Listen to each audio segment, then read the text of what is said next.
Hi, I'm Otmar de Bruin from Leaves with Hugs, and today we're going to look at the different brewing methods for brewing tea. Now, this is not a complete list of all the brewing methods in the world. This is just a sort of personal list, the things that I practice or that I know of. So what we're going to do is we're going to go through each brewing method. I'm going to show you a bit of how it's done and give you some information and maybe some tips. So our first brewing style is going to be Western style brewing. Western style brewing is the one that we all know and grew up with, or at least here in the West. It revolves around tea bags or some sort of filter. Could be either in a mug like this one or in a teapot like this. Sorry, I didn't have another teapot on this one. Looks pretty fancy, but okay, it will do. So as we all know, this one, you just have a tea bag that you put in your cup or into your teapot and add hot water. Some general tips are to buy organic if you're buying tea bags. Preheat your cup or teapot so the tea is hotter.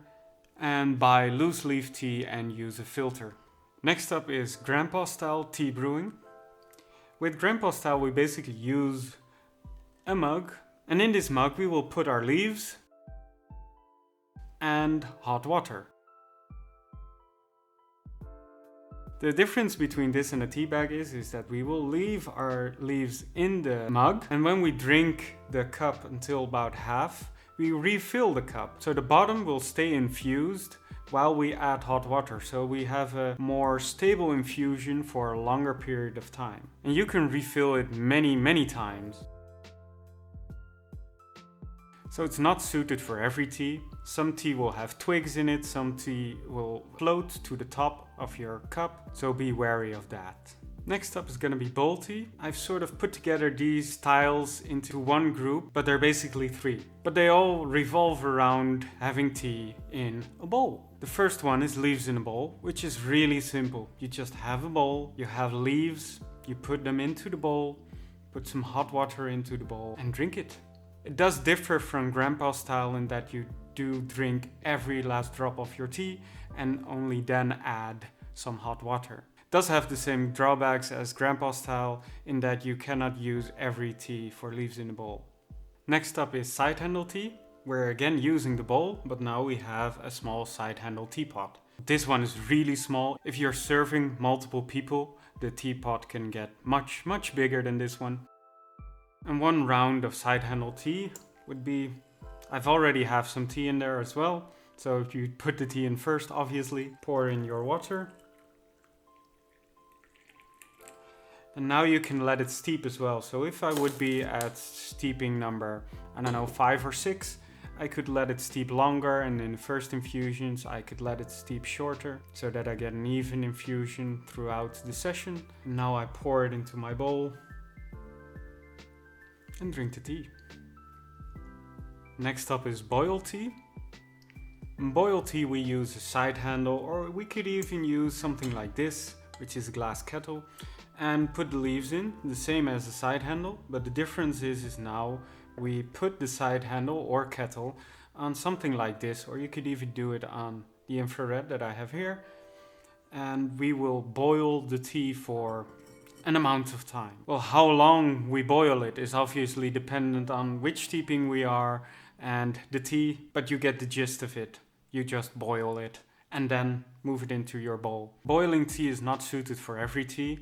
The teas that are usually nice are Liu Bao, Shou, puer, and some white teas can be really nice to boil. Especially in winter, because then it gets cold outside and a boiled tea has some extra essence in there. It's been steeping for so long at 100 degrees, so it's really just nice and rich and will warm you a lot.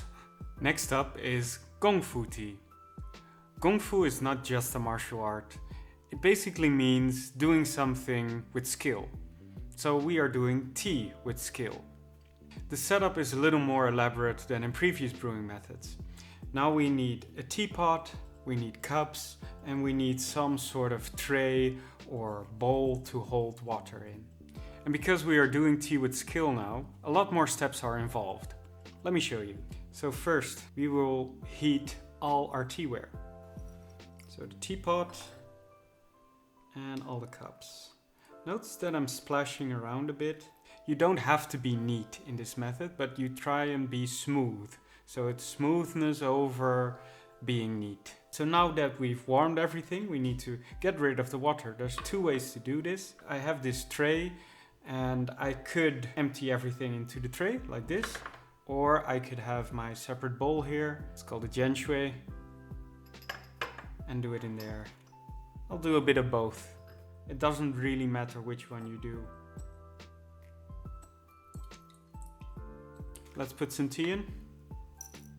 Now we add hot water and do a rinse. The rinse is so that the tea gets time to open up, and if there was any dust on there or stuff that we didn't want from travel or from storage, it's now all flushed out of the teapot. So now we're going to do our first round of our Gongfu tea. The first thing we do is heat our cups. Then we add water to our teapot. Empty the cups. And pour the tea.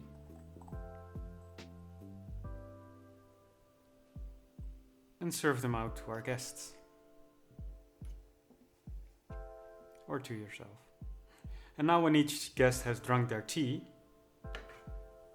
we get the cups again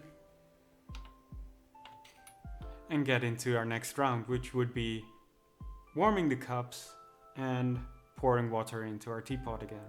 Now in this method you have a relatively small pot and relatively small cups, but you put in a relatively big amount of leaves. Now why we do this is because now we can experience all the steepings of the tea. So we're doing very short steepings of only maybe like 10 seconds and then pouring into our cups. So we're getting all the steps of the tea.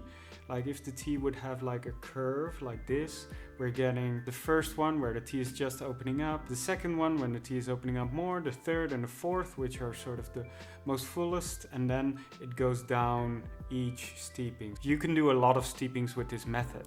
The nice thing about Gongfu tea is that any tea can be used and you get the best out of the tea. And you get to experience it to the whole range of what the tea can offer. There are many different styles of Gongfu tea. I've just shown you one.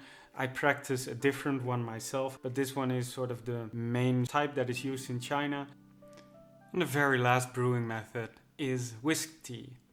Well, I don't know a lot about whisk tea. I don't practice it and I've only experienced it a couple of times. But it's basically a bowl. I could have put it into bowl tea, but I didn't. It's a bowl and you have powder tea in it. You whisk it and then drink from it. So what brewing method do you prefer? Let us know in the comments. And if you want to be updated about future videos, hit the subscribe button. This was it for now, and I will leave you with a hug. Bye bye.